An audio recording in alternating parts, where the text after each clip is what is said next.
Today, I am very pleased to have the opportunity to speak with Carina Fiedeldey-Van Dijk about the impact of emotional and social intelligence, blending those two together. Thank you for joining us, Carina. You're welcome. Yeah, it's just great to have a chance to be here in the midst of this big international conference, isn't it? Yeah, it's very exciting, and then also to have a chance to speak with you, that's great. Thank you, thank you. Now, you wrote a chapter on really investigating and understanding the social within emotional intelligence. Can you tell us something about, what was that path of inquiry? What were you looking for?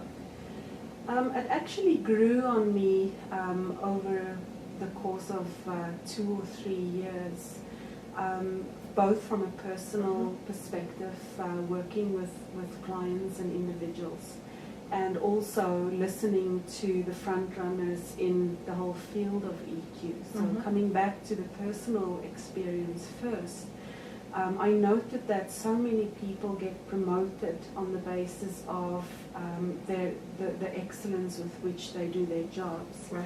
And then when they get promoted into managerial positions, all of a sudden they are required to work with people, and they really need their social skills.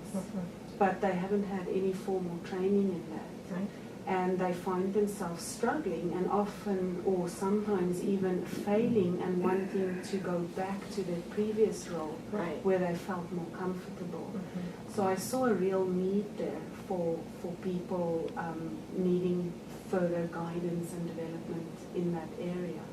And another was just listening to Daniel Goleman speak about the need and the lack of strong development in the interpersonal component within the whole area of emotional intelligence. And others echoing that in their own research, their own anecdotal experiences.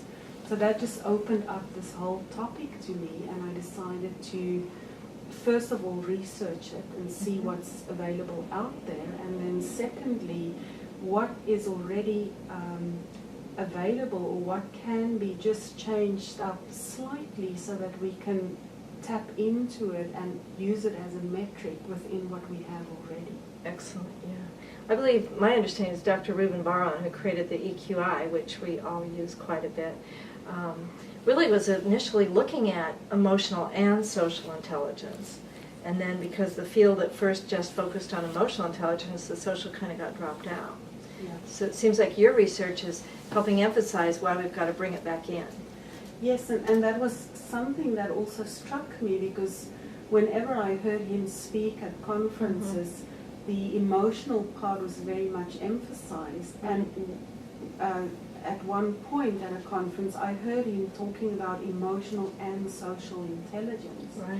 And that gave me the idea that if he sees it from a theoretical point of view, that both are in there, and obviously his model is mirrored through the EQI, then surely it must be possible to find the social elements separate from the emotional element within the EQI itself.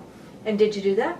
That's what I did. So I went back to the items, and I grouped them into items that only spoke about emotional components within the person, him or herself, versus emotional intelligence items that speak about that within some or other social context. And I found that there were a sufficient number of items, and that one could actually compute a quotient score based on each, whether it's more personal based or whether it's more social based. And that's how the whole idea of social intelligence within the EQI came about. And are you finding that one seems to be easier to develop, or that people are feeling like they're stronger in, either emotional or social?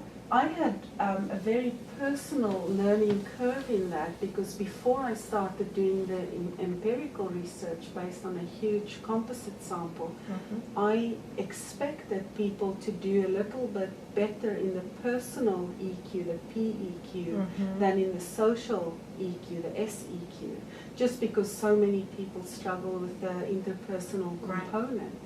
And it was actually the opposite. So on average, we see about a 4-point difference in scores, the sex score being 4 points higher than the PEC score on average. In other words, it's easier for us to develop our skills in being other-oriented and relating with people than in really treating ourselves right and growing our own internal skills. Yeah, firstly, we show more of our EQ in the company of others. Yes, okay. And secondly, we probably put in more of an effort, so we would focus our development there first. Right. And still get away with perhaps not being as strongly emotionally intelligent when it's just about me as the person. Interesting. So the whole idea is to have a balance between the two and not be too strong in one above the other, because you also get individuals who are stronger in PEQ than in SEQ. Sure.